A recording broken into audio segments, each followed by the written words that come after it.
ধানের শীষালারা যদি এই গণভোটের বাংলাদেশের 2/3 বেশি মানুষের এই ভোটাধিকারকে নিয়ে যদি কোনো টালবাহানা করতে চায়, তাহলে পরিণাম কিন্তু ভালো হওয়ার কোনো সম্ভাবনা নেই। রোজা রমজানের দিন রোজা রেখে আপনারা যদি এই গাদ্দারি আর বেঈমানি শুরু করেন, তাহলে কিন্তু আপনাদের পরিণাম খুব খারাপ হবে।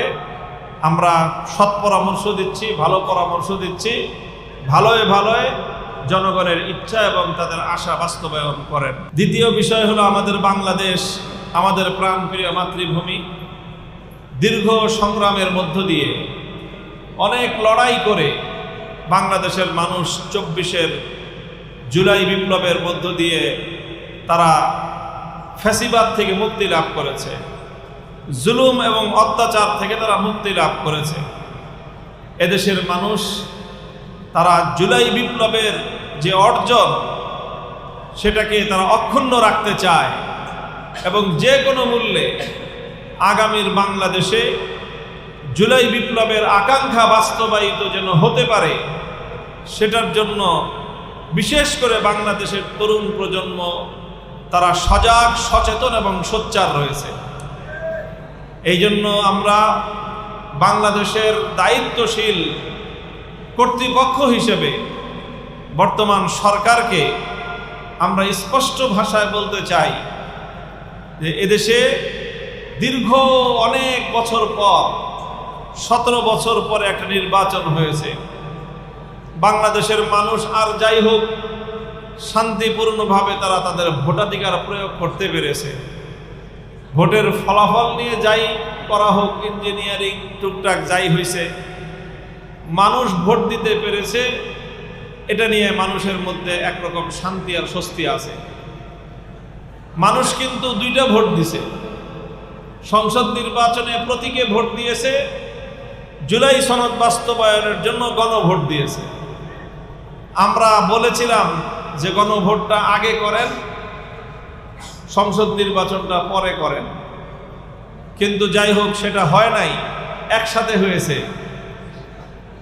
গণভোটে মানুষ বেশি ভোট দিয়েছে, 2/3 বেশি মানুষ গণভোট দিয়েছে। ধানের শীষে কিন্তু 2/3 মানুষ ভোট দেয় নাই। কাজেই ধানের শীষালারা যদি এই গণভোটের বাংলাদেশের 2/3 বেশি মানুষের এই ভোটাধিকারকে নিয়ে যদি কোনো টালবাহানা করতে চায়, তাহলে পরিণাম কিন্তু ভালো হওয়ার কোনো সম্ভাবনা নেই। কাজেই জনগণের মতামতকে, জনগণের রায়কে হাইকোর্ট দেখাবেন, এই বাঙালির হাইকোর্ট দেখানোর দিন কিন্তু শেষ। বাঙালিকে হাইকোর্ট দেখাইতে চান না, তাহলে বাঙালি কিন্তু আপনাকে রাজপথ দেখায় আছে। আমরা পরিষ্কার ভাষায় বলি, যেইভাবে জুলাই সনদ হয়েছে, সহস্রাধিক তাজা প্রাণের রক্ত ঝরেছে, সব দামাল সন্তান, আমাদের স্কুল, কলেজ, ইউনিভার্সিটি, মাদ্রাসার ছেলেরা রক্ত দিয়ে যে বিপ্লব এনেছে, সেই বিপ্লবকে কোনো ব্যক্তি অথবা কোনো দলকে খুশি করার জন্য ব্যর্থ করতে দেব না ইনশাআল্লাহ আমরা। এবং যেইভাবে ফ্যাসিবাদের দুয়ার বন্ধ করার জন্য যেই জুলাই সনদ প্রণীত হয়েছে, সেই জুলাই সনদ বাস্তবায়ন করতে হবে। গণভোটে 2/3 বেশি মানুষের যে অভূতপূর্ব যে গণরায়, সেই গণরায়কে যদি বানচাল করতে চাওয়া হয়, তাহলে দেশের জন্য, বিশেষ করে সরকারের জন্য কোনো ভালো পরিণাম হবে বলে আমাদের মনে হয় না। তো আমরা আশা করব, যেভাবে নির্বাচনের আগে বর্তমান প্রধানমন্ত্রী জনাব তারেক রহমান সাহেব জাতিকে হ্যাঁ ভোট দেওয়ার জন্য তিনি আহ্বান জানিয়েছিলেন, যদিও তার দলের লোকজন না ভোট দিছে তলে তলে, কিন্তু তিনি বাধ্য হয়ে হোক আর যেভাবেই হোক জনগণকে হ্যাঁ ভোট দিতে বলেছেন। তার মানে তিনি জনগণকে যেহেতু হ্যাঁ ভোট দিতে বলেছেন, তিনি জনগণের সাথে হা ভোটের কার্যকারিতা বাস্তবায়ন করার অঙ্গীকার করেছেন।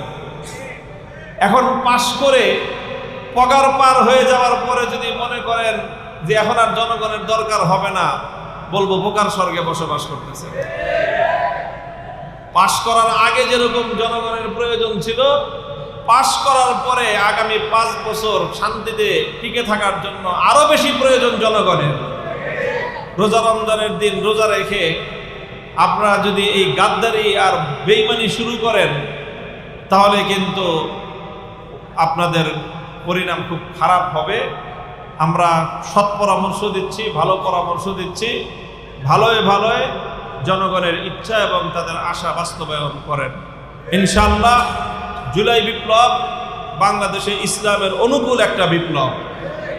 আমরা পবিত্র রমজানুল মুবারক, যেটা কোরআন নাজিলের মাস, এই মাসকে আমরা আল্লাহর জমিনে আল্লাহর কোরআনে শাসন বাস্তবায়নের জন্য একটা পদক্ষেপ হিসেবে আমরা গ্রহণ করলাম। আমি মোহাম্মদপুরের এলাকার মানুষকে ধন্যবাদ জানাই। সর্বশেষ আমার আহ্বান হলো, আমাদের এই নির্বাচনে বড় ধরনের 2টি অঙ্গীকার ছিল। একটা হলো সন্ত্রাস এবং চাঁদাবাজি নির্মূল করব, দ্বিতীয় হলো মাদক মুক্ত মোহাম্মদপুর এবং আদাবর শেরে বাংলানগর গড়ব। মোহাম্মদপুরের অধিকাংশ ভোটাররা আমাকে ভোট দিয়েছে, এই জন্য তাদের এই আকাঙ্ক্ষা বাস্তবায়ন করার জন্য ইনশাআল্লাহ যা করতে হবে আমরা তাই করব। আমরা চাঁদাবাজির বিরুদ্ধে এবং মাদকের বিরুদ্ধে গণপ্রতিরোধ গড়ে তুলব। প্রশাসন যদি সহযোগিতা করে আমরা প্রশাসনকে ইনফরমেশন দিব। আমরা ইনফরমেশন দেওয়ার পরে প্রশাসন যদি গড়িমসি করে, প্রশাসনের তোয়াক্কা করব না। জনগণকে নিয়ে চাঁদাবাজি এবং মাদকের বিরুদ্ধে আমরা প্রতিরোধ গড়ে তুলব ইনশাআল্লাহ। আমি আপনাদের সাথে আছি। আমরা ঐক্যবদ্ধভাবে ইনশাআল্লাহ আমাদের নিরাপদ সমৃদ্ধ ঢাকা 13 গড়ার জন্য আমরা অব্যাহতভাবে চেষ্টা চালিয়ে যাব। আল্লাহ আমাদের সকলকে কবুল করুন। ইফতারের সময় একেবারেই সন্নিকটে, আমরা সকলেই আল্লাহর দরবারে মুনাজাতের জন্য হাত তুলি। সুবহানাল্লাহি ওয়া বিহামদিহি সুবহানাল্লাহিল আযীম। আল্লাহুম্মা সাল্লি আলা মুহাম্মাদিন ওয়া আলা আলি মুহাম্মাদ কামা সাল্লাইতা আলা ইব্রাহিম ওয়া আলা আলি ইব্রাহিম ইন্নাকা হামিদুম মাজিদ। ইয়া হাইয়্যু ইয়া কাইয়্যুম বিরহমাতিকা নাস্তাগীস আসলিহ লানা শা'নানা কুল্লাহ ওয়া লা তাকিলনা ইলা আনফুসিনা তারফাতা আইন। ইলাহুল আলামিন, আমাদের রোজাগুলোকে আপনি কবুল করে নিন। আয় আল্লাহ, সহস্রাধিক মানুষ এখানে জড়ো হয়েছেন আমাদের ভাইয়েরা। ইলাহুল আলামিন, রব্বুল আলামিন, আমাদের সকলকে আপনি কবুল করেন। আয় আল্লাহ, উম্মতকে সব বিপদ থেকে আপনি রক্ষা করেন। আয় আল্লাহ, আপনার হাবিবের উম্মত, এই মুসলিম উম্মাহকে আল্লাহ আপনি ঐক্যবদ্ধ করে দিন। সকল অন্যায় অবিচার